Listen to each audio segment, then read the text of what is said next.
Hello everybody and welcome back to another model review. Today we have the Gemini Jets 1/400 scale Air Canada A220-300.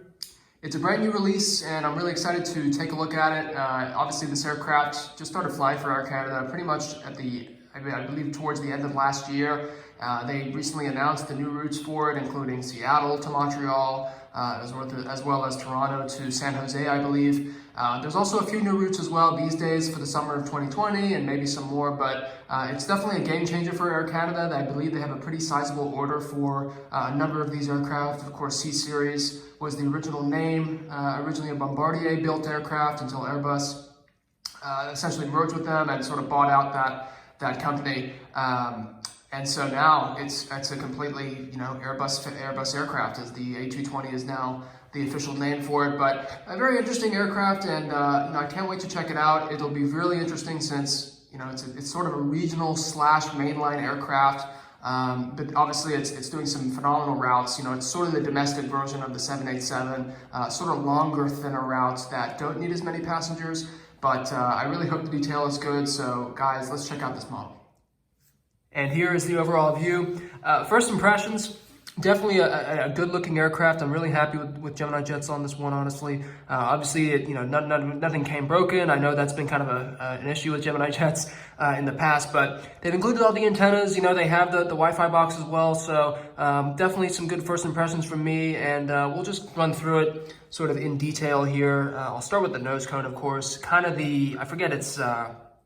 it's kind of like it's not a possum, it's something else, but people have been making fun of that sort of nose where it's kind of like a mask on the front, and not the type of mask that we're used to hearing about these days, but kind of like one of those masks that goes right over the cockpit windows there. That's kind of new with the new Air Canada look. So you have one of those at the front of the nose cone, of course.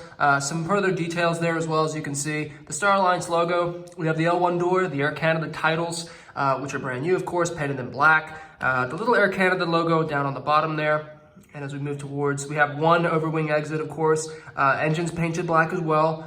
So no longer is it, a toothpaste type of livery like it used to be. And honestly, the livery, it's a little bit of that Euro white thing happening. I don't know if you guys have heard of that term, but, a lot of airline liveries these days just tend to be sort of blank.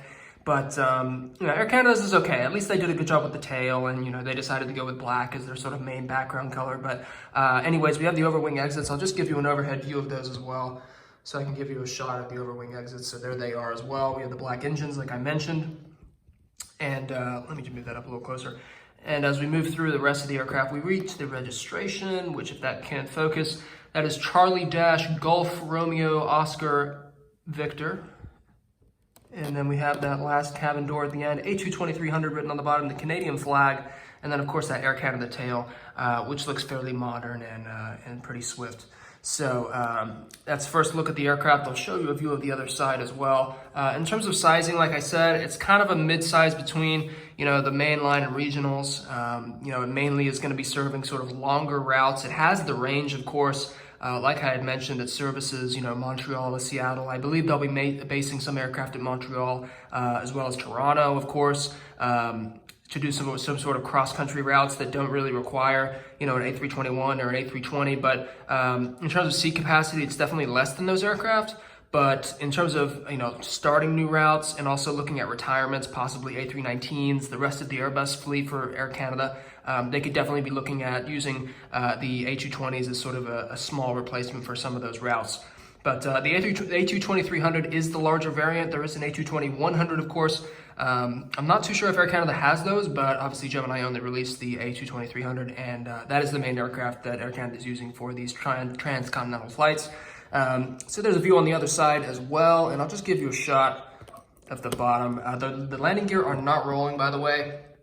So we have the Gemini Jets logo, further detailing as usual, and then we have the Air Canada logo on the bottom as well. So overall, a pretty good job by Gemini Jets here. This is their first A220 mold. I think the key here is really just the nose and sort of how that comes out, which which to me came out fairly well. If you look at the real aircraft, they really aren't that far off there, as sometimes they might be. You know, the engine sizes has also been a big issue, but I'm not sure if that's really that big of a concern here.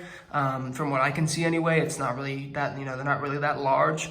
But overall, you know, a really interesting model, just because it's you know, going to be flying some pretty popular routes, and certainly new and more interesting ones that you might not expect. So really cool stuff from Air Canada. And guys, that's pretty much it for this video. So thank you very much for watching.